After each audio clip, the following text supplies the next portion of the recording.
করতে হবে। ওই এলাকা শুধু একটি ফ্যাসিলিটিং জোন হিসেবে নয়, বরং সেখানে একটি নতুন শহরের জন্ম হবে। সেখান থেকে আমাদের আন্তর্জাতিকভাবে কানেক্টিভিটি তৈরি হবে।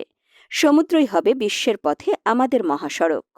গভীর সমুদ্র নিয়ে গবেষণার উপর বিশেষভাবে জোর দিয়েছেন প্রধান উপদেষ্টা। মহেশখালী অঞ্চলে একটি আন্তর্জাতিক মানের ট্রেনিং ফ্যাসিলিটি গড়ে তোলার উপরেও জোর দেন তিনি। এক্ষেত্রে বিশ্বে যারা বিশেষজ্ঞ আছেন, প্রয়োজনে তাদের কাছ থেকে পরামর্শ ও সহযোগিতা নেওয়ার পরামর্শ দিয়েছেন প্রফেসর ডক্টর মোহাম্মদ ইউনুস।